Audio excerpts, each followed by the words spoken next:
नैनाभिराम, नेत्र कैसे हैं, नए कटाक्ष ठाकुर जी कोई के प्रति कर लें। एक बात याद रखियो, श्री ठाकुर जी के नेत्र कैसे हैं? कभी अगर ठाकुर जी सामने आगे कैसे पहचानोगे?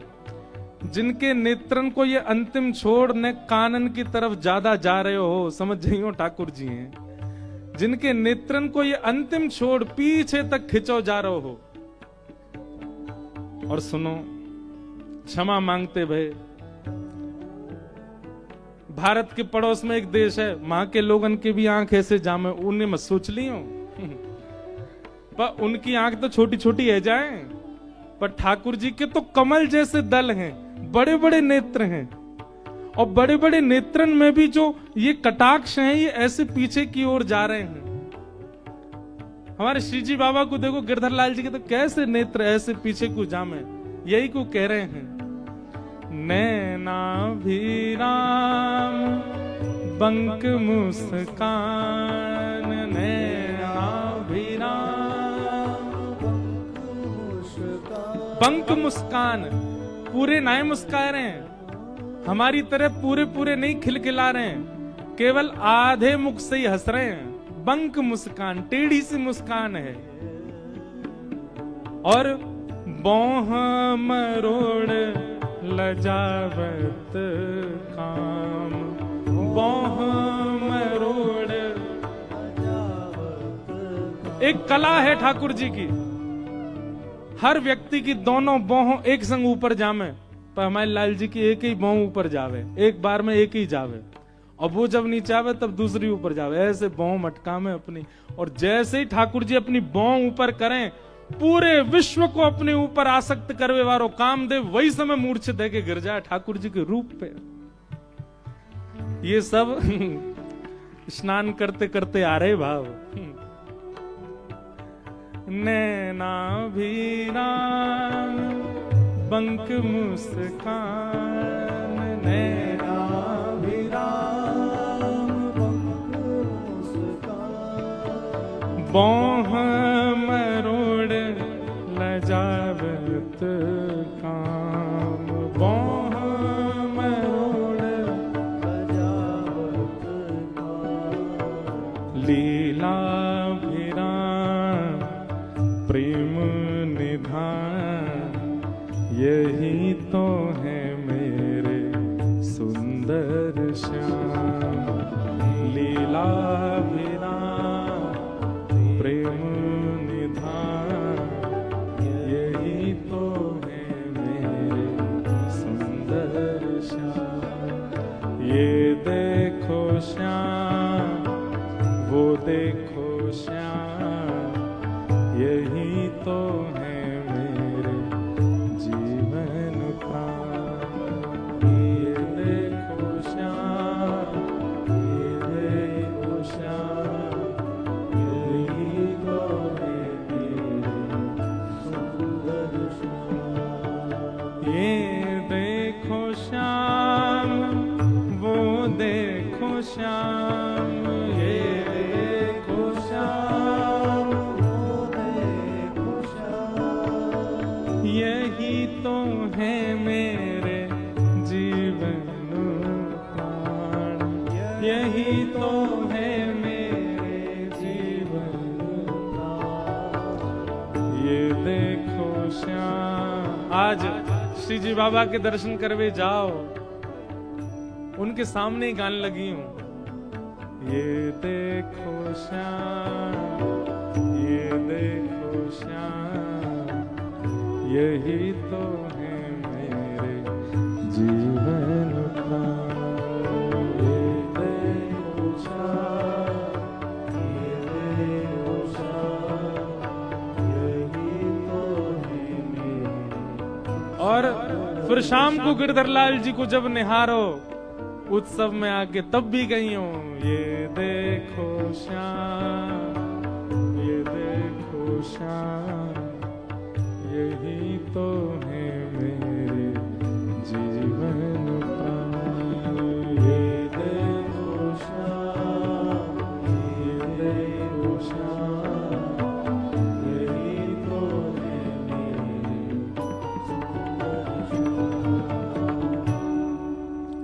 सच्चिदानंद रूपाय। भगवान का पहला रूप कौन सा है? सत्य।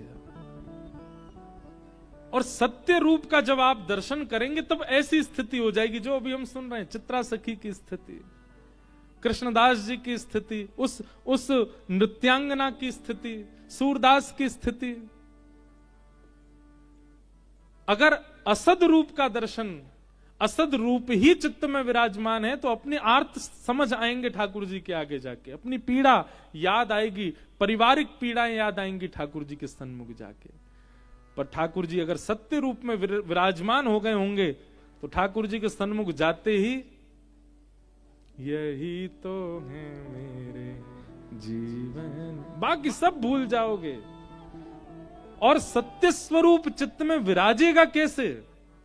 केवल सत्संग की कृपा, केवल गुरु कृपा, सत्संग और गुरु कृपा।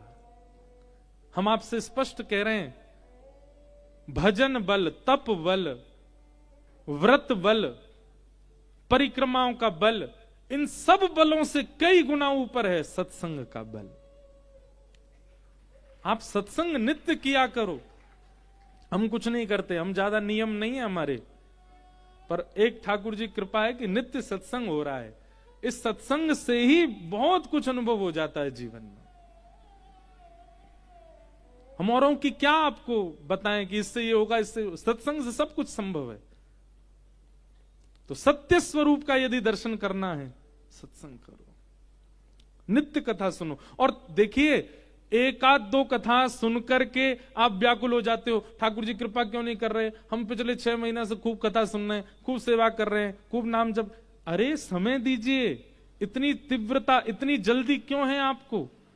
लोग अपना पूरा जीवन व्यतीत कर देते हैं ठाकुर जी की याद में, तब जाकर के ठाकुर जी कृपा करते हैं। सबरी पूरा अपनी अवस्था व्यतीत कर दी ठाकुर जी की याद में, तब जाकर के राम जी ने कृपा की। आपको 6 महीना में ही अनुग्रह चाहिए?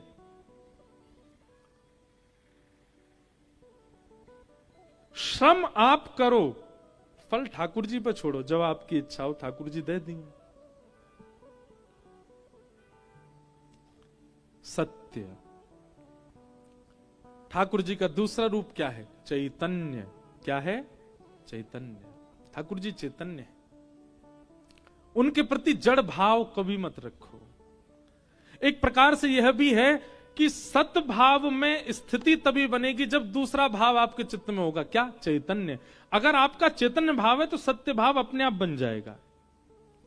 अगर चैतन्य भाव ठाकुर जी के प्रति नहीं है तो सत भाव लाना बहुत मुश्किल है। चैतन्य का मतलब क्या होता है? ठाकुर जी जड़ नहीं है, ठाकुर जी पाषाण नहीं है, ठाकुर जी मूर्ति नहीं है, ठाकुर जी धातु के नहीं है। ठाकुर जी चैतन्य, हमारी आपकी भांति चैतन्य है। और ये चैतन्य स्थिति केवल अपने ठाकुर जी में बन रही है तो भी गलत है, सब में बननी चाहिए। अरे कहां तक कहें, चित्र के ठाकुर जी जब देखो तो चित्र के ठाकुर जी में भी चैतन्य भाव आना चाहिए। एक बाबा रोने लगे चित्र देख करके, बोले कहा भयो मुझे बहुत पीड़ा लगे, काहे को? ठाकुर जी ऐसे पैक कर दिए, आगे ग्लास लगा दियो, पीछे फ्रेम लगा दियो, वहां में भीतर ठाकुर जी बंद कर दिए। बेचारे लीला करवे कैसे जाते होंगे, कांच फोड़ के तो जाएंगे नहीं। उनकी चैतन्य स्थिति है ठाकुर जी के प्रति, चैतन्य। और एक बात यह निश्चित है कि चैतन्य स्थिति आपकी स्वतः अगर प्रकट होने लग जाए तो सेवा सीखनी नहीं पड़ेगी, सेवा आ जाएगी, अपने आप आने लगेगी, अपने आप भाव आने लगेगा। चैतन्य। ठाकुर जी के प्रति चैतन्य भाव रखो। और तीसरा फल है सत्य ठाकुर जी, चैतन्य ठाकुर जी, ये दोनों चित्त में यदि व्यवस्थित हो गए तो तीसरा फल मिलेगा। क्या? आनंद। आनंद की अनुभूति कराएंगे। सच्चिदानंद रूपाय विश्वोत्पत्त्यादि हेतवे। शाम को उत्सव में जबरदस्ती मत नाचा करो। एक बात हम निवेदन करें, पता चली कोई तेज रिदम का कोई भजन है, अब तो हमको उठना ही है, अब तो हमको नाचना ही नहीं, तब तक मत नाचो जब तक आपका रोम रोम कहने नहीं लग जाए कि नहीं नृत्य करना ही है। और यदि 7 दिन निकल गए और आप यूं सोचे महाराज जी रोम रोम कह ही नहीं रहे थे, पास में सरोवर है वहां में जाके कूद जाइयो, आपको रोम कह ही नहीं रहो कि नृत्य करो। दोनों बात है, जब तक रो रो कहे नहीं तब तक नृत्य करना नहीं, और रो कह नहीं रहा है तो भैया जाओ चुल्लू भर पानी में डूब जाओ। इतनी कथा है रही है, इतना सत्संग चल रहा हो, इतना बड़ा उत्सव, तब भी तुम्हारे रो फड़क नहीं रहे।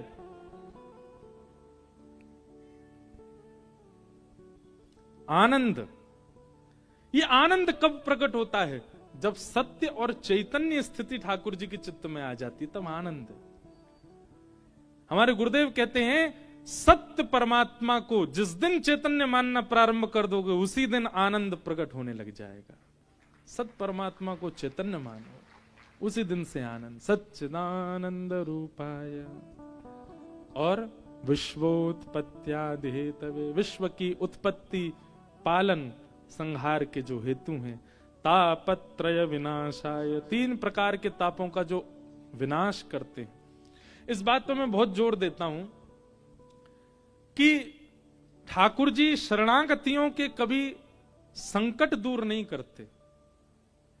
बहुत ध्यान से सुनिएगा, भगवत शरणागतों के कभी संकट दूर नहीं होते। तो क्या होता है? संकट से जूझना आ जाता है, संकटों से लड़ना आ जाता है, संकटों में कैसी बर्ताव करना वो आप सीख जाते हो। ये भगवत शरणागति से होता है। आप भजन कर रहे हैं और उसके पीछे अगर आपका भावना ऐसी है कि ये संकट क्यों नहीं जा रहे मेरे जीवन से, इसलिए भजन मत कीजिए।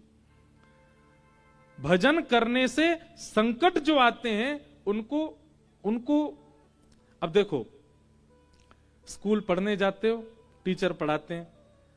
अब आप ये कहो एग्जाम पेपर लेकर के टीचर सुनो हमारे पिताजी फीस भरते हैं आपकी, आपको जो वेतन मिलता है हमारे पिताजी देते हैं आपको, तो प्रश्न का उत्तर नहीं आ रहा, बताओ हमें। टीचर क्या करेगी? स्केल लाओ बड़ा वाला, हाथ आगे कर। क्यों? अरे भाई ये परीक्षा है, इसका मतलब ये थोड़ी है कि तुम हम यहां पे ये कहोगे हमारे पिताजी वो देते हैं तो हमको उत्तर बताओ। परीक्षा तो देनी ही पड़ेगी। ऐसे ही ठाकुर जी से जब व्यक्ति करता है, रोज 1 लाख नाम जप करता हूं मैं, रोज अग्निहोत्र करता हूं ठाकुर जी, रोज परिक्रमा करता हूं, रोज श्रीनाथ जी सुबह मंगला करने जाता हूं, फिर भी मेरे को कष्ट दे रहे हो ठाकुर जी, तब फुटा ढूंढते हैं बड़ा वाला। अरे संकट जीवन में आ रहा है भैया, उससे जूझना सीख। ये परीक्षा है, परीक्षा तुझे पार करनी होगी। इसका मतलब ये थोड़ी कि तुम मोते गुहार लगावे मैं इतनी इतनी आप पे पूजा करता हूं, आप कुछ नहीं कर रहे हो। और एक और बात याद रखिएगा, कई बार ये परीक्षाएं तब ज्यादा होती हैं जब आप भगवत सन्मुख होते हो। आप जब तक भगवत विमुख थे, यहां काय को खड़े हैं भैया सब लोग, आप ये जो लोग भीड़ खड़ी है यहां पे, ओ भैया सुनो रे, ये जो यहां लोग खड़े हैं, आप लोग बैठ जाओ ना, कहीं स्थान मिल जाए। यहां खड़े कब तक रहोगे? अब लेट आओगे तो लेट ही पाओगे भैया। ये सब सुबह तक आके बैठ गए तो ही मिल गए, जहां जहां स्थान मिले सब बैठ जाओ।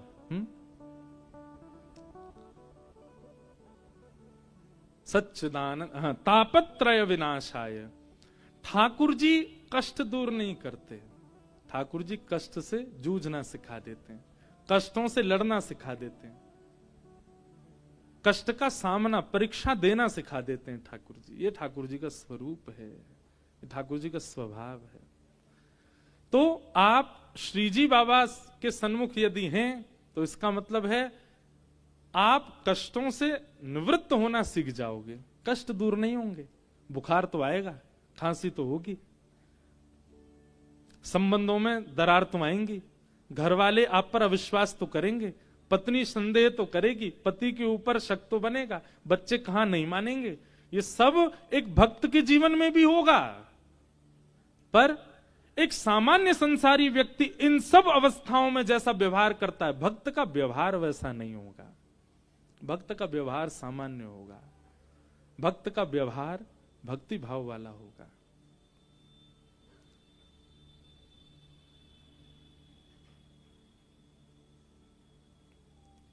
तापत्रय विनाशाय श्री कृष्णाय वयम नुमः। ऐसे श्री कृष्ण को हम बारंबार नमन करते हैं। तो कल ये श्लोक प्रारंभ हुआ महात्म का, और हम यहीं रह गए, तो एक श्लोक से महात्म पूर्ण कर रहे हैं। बोल भागवत महापुराण की।